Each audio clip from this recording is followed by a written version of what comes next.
আইন আনুক, আইন অনুযায়ী আমাদের চাকরি বিধান যেটি আছে, এবং যদি কেউ সেটি করে থাকে সততা বা প্রতারণার আশ্রয় নিয়ে থাকে, অবশ্যই সেটি ব্যবস্থা যেটি আসবে সেটি অবশ্যই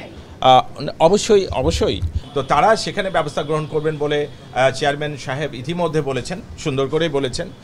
তো বিষয়গুলো প্রমাণ হতে হবে এবং সেটির জন্য ব্যাপক প্রচেষ্টা চলছে, এবং এখানে একটু ত্রুটি নাই, খুবই শক্তভাবে সরকার কিন্তু দেখছে।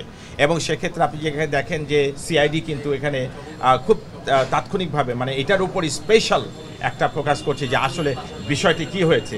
ইতিমধ্যে যে প্রক্রিয়ায় প্রশ্ন বাছাই হয় এরকম অনেক কথা বলা হয়েছে, তার মধ্যেও কোনো ফাঁকফোকর আছে কি না যার কারণে এরা সুযোগ নিয়েছে, সে বিষয়টি কিন্তু আমাদের দেখার বিষয়। এগুলো নিয়ে কিন্তু আপনার জোর প্রচেষ্টা সরকারের পক্ষ থেকে চলছে। আপনার আইন আনুক, আইন অনুযায়ী আমাদের চাকরি বিধান যেটি আছে, এবং যদি কেউ সেটি করে থাকে সততা বা প্রতারণার আশ্রয় নিয়ে থাকে, অবশ্যই সেটি ব্যবস্থা যেটি আসবে সেটি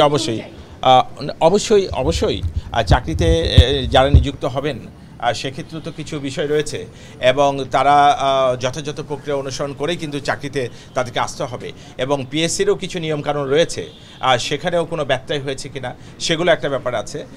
তবে আমার মনে হয় যে আমাদের অপেক্ষা করতে হবে। বিষয়টি কিন্তু অত্যন্ত সকলের মধ্যে একটা চাঞ্চল্যতা তৈরি করেছে যে বিষয়টি আসলে কি হয়েছে।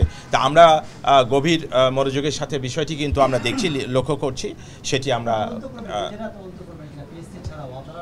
আমার মনে হয় যে পিএসসি করছে, এবং সরকারের অন্যান্য আপনার সংস্থাগুলো এগুলো আমাদের নির্বাহী বিভাগ সেটি তো নিশ্চয়ই আপনি দেখেছেন যে মাননীয় প্রধানমন্ত্রীর নির্দেশনা, অবশ্যই সেখানে একটা জোরালো নির্দেশনা আছে। তো আমরা এই সময়ে কোনো অনিয়ম, কোনো দুর্নীতি, কোনো কিছুকে আমরা প্রশ্রয় দিচ্ছি না। আপনারা এখন দেখতে পাচ্ছেন যে ব্যাপকভাবেই কিন্তু এই জিনিসগুলো অনুসন্ধান চলছে, এবং বেশ কিছু মানুষজন কিন্তু ইতিমধ্যে বিভিন্ন দুর্নীতির কারণে ইতিমধ্যে কিন্তু তারা আমাদের দৃষ্টিতে এসছে, এবং আমরা কিন্তু সরকারের পক্ষ থেকে ব্যবস্থা গ্রহণ করছি। জীবনকে সহজ এবং স্মার্ট করতে আপনিও নিয়ে আসুন ভিশন ওয়াশিং মেশিন, জীবনে আধুনিকতা। অবশ্যই তাকে প্রমাণিত হতে হবে, বিষয়টিতে প্রমাণিত হতে হবে আগে আদৌ এটা সঠিক কিনা।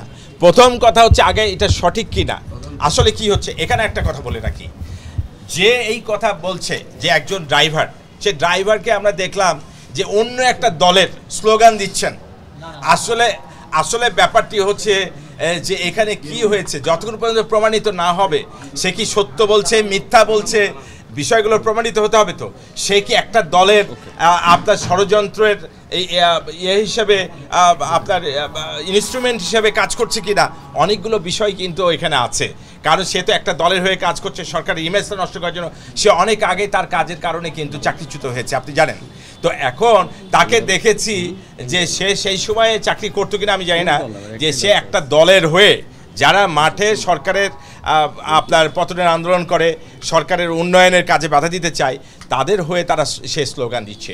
তো সেক্ষেত্রে আসলে সে কোন এজেন্ডা নিয়ে কথা বলছে সেটা একটি বিষয়, তবে সত্য না মিথ্যা সেটা খুব সূক্ষ্মভাবে সরকারের পক্ষ থেকে অনুসন্ধান চলছে।